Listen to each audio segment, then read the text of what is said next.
Chapter 7 Turning Secrets into Weapons. The house smelled funky, like mold, bacon grease, and cigarettes. The floors were bare.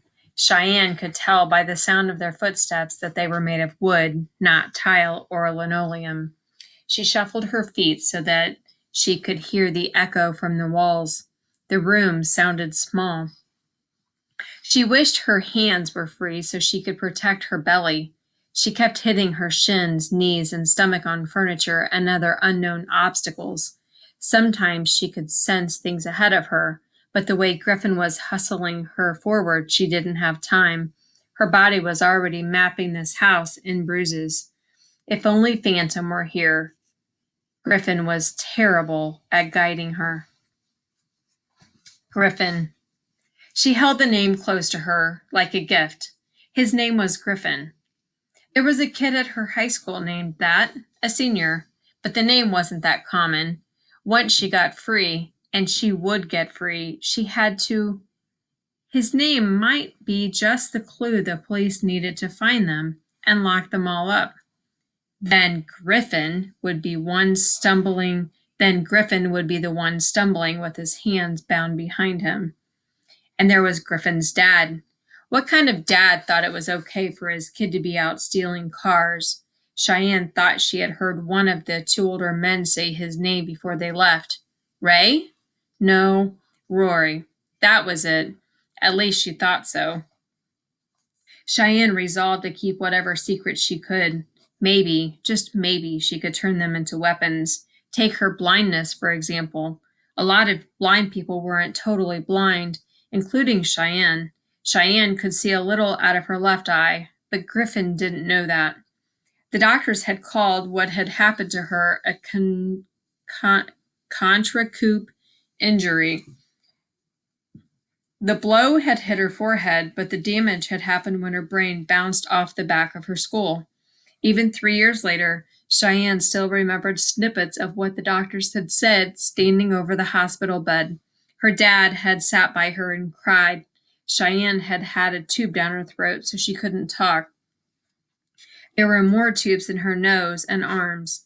She had kept her eyes closed and pretended to be asleep while they explained what the injuries were and what they meant. Occipital lobe injury, damage to the visual cortex, wiped out the vascular system in the back of the brain. What it meant was that all of Cheyenne's central vision, the 20/20 part, what most people thought of as seeing, was gone. Most of her peripheral vision was gone too. She had been left with only one 10-degree slice on the very left edge of what had been her old field of vision. But the problem with peripheral vision was that it wasn't 20/20, but 2200, legally blind.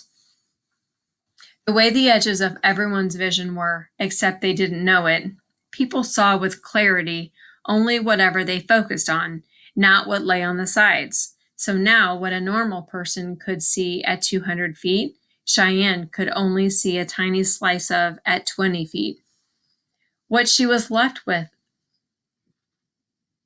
was a blurred sliver of color and shapes that usually was more distracting than helpful. Now, if she wanted to see anything at all, she had to turn her head away from it. It seemed like a metaphor, but Cheyenne didn't know for what. Paying attention to that slice of vision usually only gave Cheyenne a headache and didn't yield anything useful.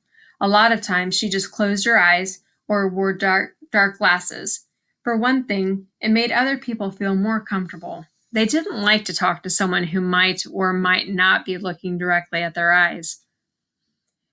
The sound of her footsteps changed. The space had narrowed even further. A hall. It was colder here. She felt Griffin lean past her. A door creaked open. He nudged her forward. Once they were inside, Griffin put his hands on her shoulders and turned her around to face him. Sit down. There's a bed just behind you. A bed?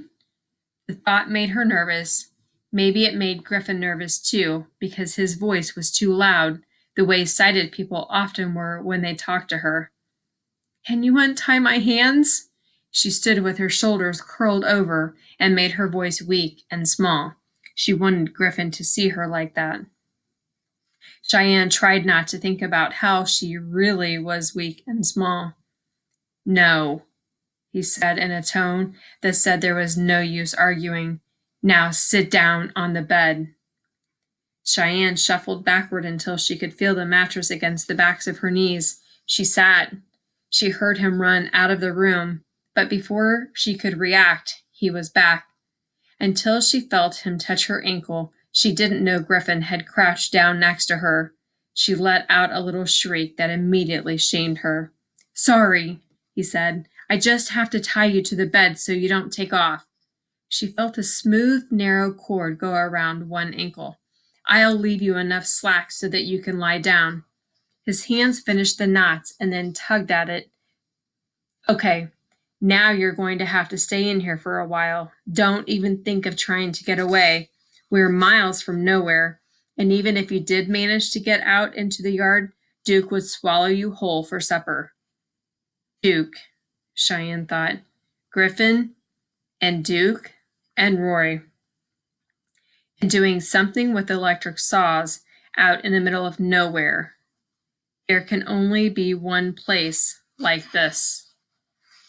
Please, mister, she said, can I have a glass of water? There, maybe calling Griffin Mister would make him think she didn't know his name. Cheyenne gave a little fake cough, but it quickly turned into a real one. She coughed and coughed until her lungs ached.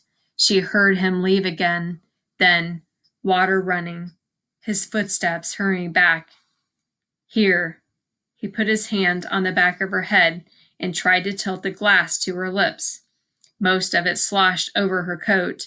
Some of it ran down her neck. Cheyenne gulped, choked, sputtered. A little of it went down her throat, which felt as if it were on fire. Awkwardly, he patted her face with her scarf. You should lie down, he said finally. She heard him set the glass down. I'll be back later. He closed the door. She listened for the sound of his footsteps disappearing down the hall. The front door opened and closed. As soon as it did, she rolled off the bed and began to search. With her leg tethered, she was only able to get a few feet from the bed. But Cheyenne used her free foot. She turned around and fluttered her fingers against anything she could reach with her hands tied behind her back, even bent forward from the waist and literally nosed around what she thought was a desk. She didn't know what she was searching for, and she didn't know that she would know even if she found it. Cheyenne needed something that would tip the balance. She knew it was too much to hope for a pocket knife, a telephone, a pair of scissors. But even a pen would be good. She might be able to hide a pen and use it later to stab someone. The room was surprisingly neat and empty. Even though they didn't seem like the kind of people who would have a guest room, maybe that's what this was. The only useful item Cheyenne found was on top of the desk. She ran into it with her nose and nearly tipped it on its side. The glass! She hooked it with her chin and pulled it back to the edge of the desk. Then she turned around and grabbed it with the fingers of her bound hands. Whole, it was nothing, but broken. She pinched the top edge between the thumb and fingers of her right hand. Without giving herself time to think, she swung her hand in a short, sharp arc that ended when the glass hit the edge of the dresser.